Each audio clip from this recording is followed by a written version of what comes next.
আসসালামু আলাইকুম। আমরা এখন আছি ঢাকা মেডিকেল কলেজ হসপিটালে, বার্ন ইউনিটে। আপনারা দেখতেছেন সেই আন্টিকে গত সোমবারে অপারেশন হবার কথা ছিল, যে অপারেশনটা হয়নি। তার সিরিয়ালটা পিছনে থাকার কারণে সোমবারে অপারেশন হয়নি।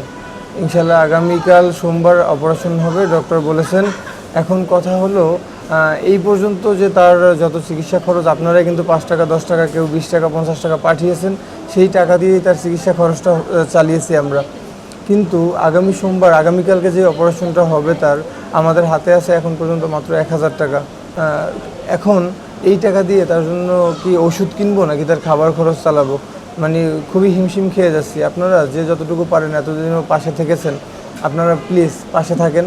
আশা করি আপনারা আগামী দিনগুলোতে পাশে থাকবেন। আর তো এই অপারেশনটা হলে হয়তো বা তারপরে আর কোনো ব্যয়বহুল কোনো খরচ নেই। আপনারা দেখেন তার মাথাটার অবস্থা, এর আগেও দেখেছেন এই মাথার 3 ভাগের 2 ভাগটাই মনে করেন যে পোকায় খেয়ে ফেলেছে। বিগত দিনে আপনারা দেখেছেন। আমার একটা রিকোয়েস্ট থাকবে, আপনারা বিগত দিনেও যারা পাশে ছিলেন, আগামী দিনগুলোতে পাশে থাকবেন ইনশাল্লাহ।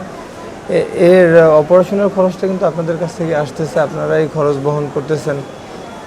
আপনাদের 5 টাকা দানে যদি একটা মানুষ সুস্থ অবস্থায় বাঁচতে পারে, তাহলে তো মানে ক্ষতির কিছু নেই। আশা করি আপনারা পাশে থাকবেন, যে যতটুকু পারেন সহযোগিতা করবেন। যদি না পারেন ভিডিওটা একটু শেয়ার করবেন প্লিজ। বাবা, আপনার কিছু বলার আছে একটু তাহলে বলেন মানুষের উদ্দেশ্যে। আপনারা আমার পাশে দাঁড়ান। আর এতদিন আপনারা সহযোগিতা করেছেন, আরও সহযোগিতা করেন। আপনারা যদি সহযোগিতা না করেন, আমার চিকিৎসা হওয়া সম্ভব না।